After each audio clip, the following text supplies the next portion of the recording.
प्रिय विद्यार्थियों, class 11th Hindi medium में अपना चैप्टर चल रहा था कार्य ऊर्जा शक्ति, और उसके भाग 8 हो चुके। 8वें भाग में सम्मुख प्रत्यास्थ टक्कर और उसकी विशेष स्थितियां अपन ने पढ़ ली।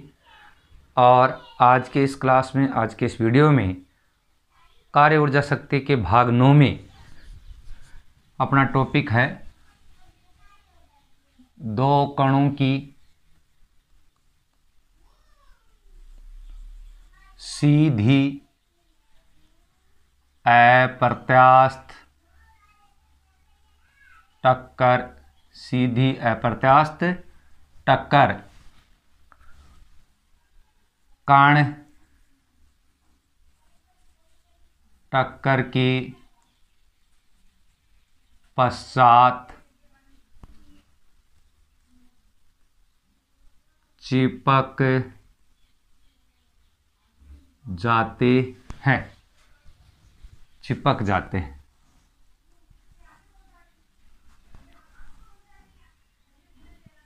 चिपक जाते हैं। माना कि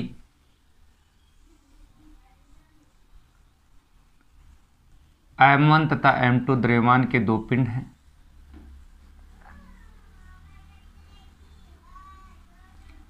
जिनके वेग क्रमशः u1 वेक्टर तथा u2 वेक्टर है, और टक्कर के पश्चात दोनों पिंड आपस में चिपक जाते हैं।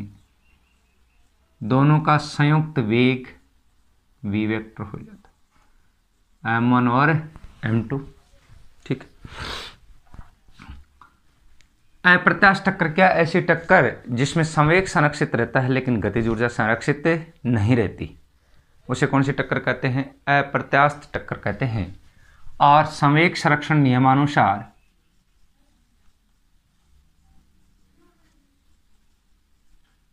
संवेग संरक्षण नियमानुसार M1 U1 vector plus M2 U2 vector equal to M1 plus M2 into V vector, और V vector equal to M1 U1 vector plus M2 U2 vector divided by M1 plus M2। ये समीकरण क्या हो गई? एक विशेष अवस्था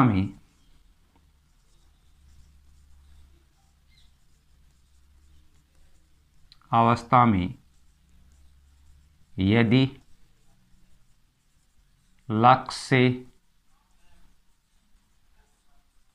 से स्थिर हो, अर्थात U2 बराबर 0,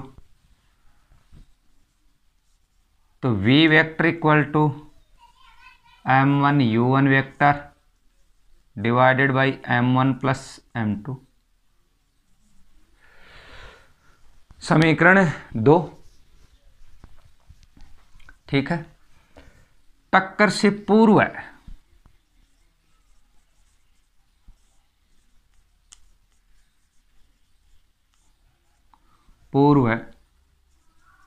गतिज ऊर्जा K1 बराबर, दूसरा पिंड स्थिर अवस्था में है तो U2 बराबर 0, तो उसकी गतिज ऊर्जा भी 0। प्रथम पिंड की गतिज ऊर्जा या प्रथम कण की गतिज ऊर्जा 1/2 M1 U1 स्क्वायर। ये समीकरण 3। टक्कर के पश्चात गतिज ऊर्जा K2 बराबर 1/2 M1 plus M2 into V square. M1 plus M2 into V square, और K2 बराबर 1/2 M1 plus M2 V square का मान ये रखें M1 U1 divided by whole square, और K2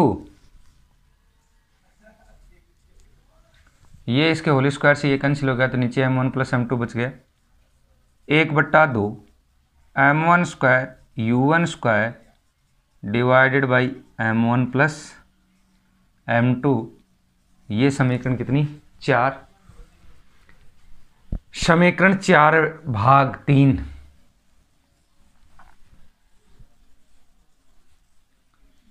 समीकरण 4/3 K2/K1 इक्वल टू 1/2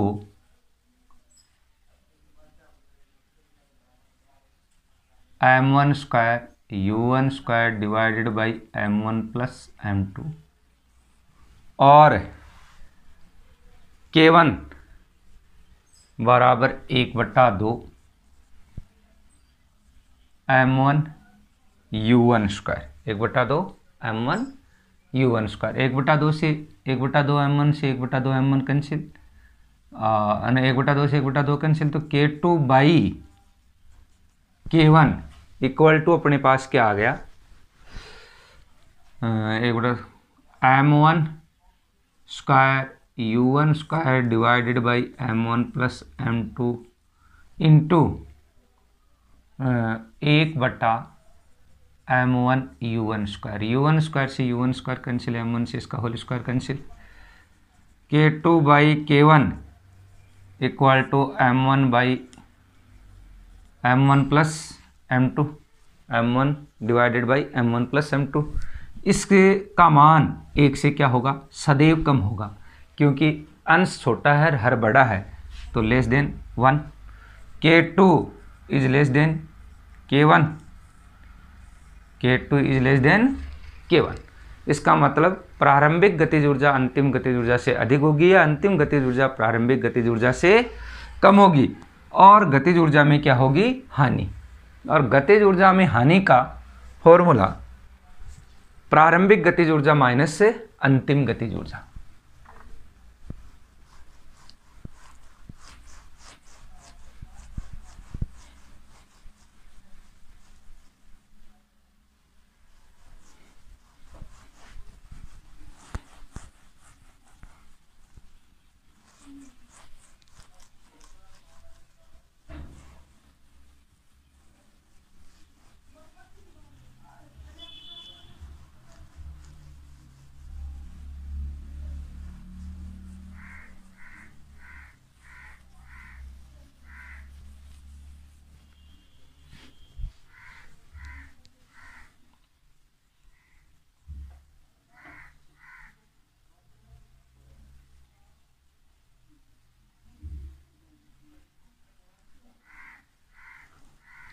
गतिज ऊर्जा में हानि डेल्टा के बराबर K1 माइनस K2। डेल्टा के बराबर K1 का मान 1/2 m1 u1 square minus 1/2 m1 square और u1 square divided by m1 plus m2। इसमें अपन कॉमन ले सकते हैं डेल्टा के बराबर 1/2 m1 u1 स्क्वायर। यहाँ एक बच गया यहाँ ये कॉमन आ गया m1 कॉमन आ गया u1 स्क्वायर कॉमन आ गया तो माइनस m1 प्लस m2 और डेल्टा के 1/2 m1 u1 square m1 plus m2 लघुत्तम हो गया m1 plus m2 minus m1 ये इससे कैंसिल आउट हो गया और डेल्टा के इक्वल टू क्या आ गया 1/2 m1 m2 divided by m1 plus m2 into u1 square. ये गतिज ऊर्जा में क्या हो गई हानि हो गई। गतिज ऊर्जा में हानि आ गई। अगला अपना टॉपिक है टक्कर के लिए न्यूटन नियम। टक्कर के लिए न्यूटन नियम।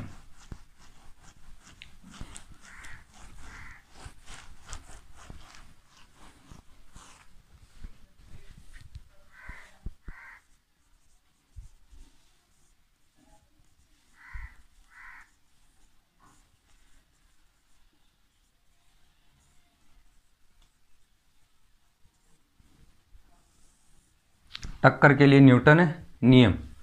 टक्कर के लिए न्यूटन नियम क्या है? टक्कर के पश्चात पिंडों के दूर हटने की आपेक्षिक गति टक्कर से पूर्व पिंडों के पास आने की आपेक्षिक गति के का अनुपात नियत रहता है, जिसे प्रत्यावस्थान गुणांक कहते हैं। न्यूटन नियम क्या है? टक्कर के पश्चात पिंडों के दूर हटने की आपेक्षिक गति टक्कर से पूर्व पिंडों के पास आने की आपेक्षिक गति के बराबर होती है। अनुपात नियत होता है, जिसे प्रत्यावस्थान गुणांक कहते हैं। तो टक्कर के पश्चात, और इसे ई से व्यक्त किया जाता है, तो प्रत्यावस्थान गुणांक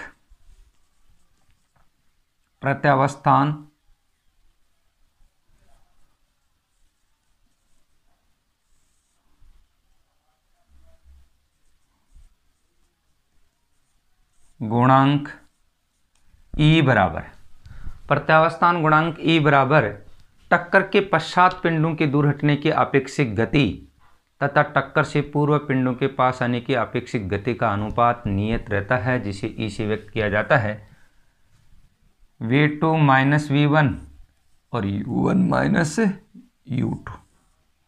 ये अपना फॉर्मूला बन गया। पूर्ण प्रत्यास्थ टक्कर के लिए बहुत बार एग्जाम में पूछा जाता है, पूर्ण प्रत्यास्थ टक्कर के लिए E बराबर 1, प्रत्यावस्थान गुणांक E बराबर 1। नंबर 2, अप्रत्यास्थ टक्कर के लिए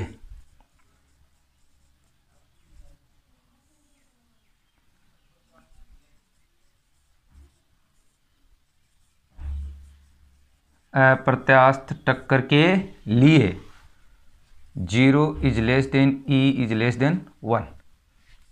नंबर 3, पूर्ण अप्रत्यास्थ टक्कर के लिए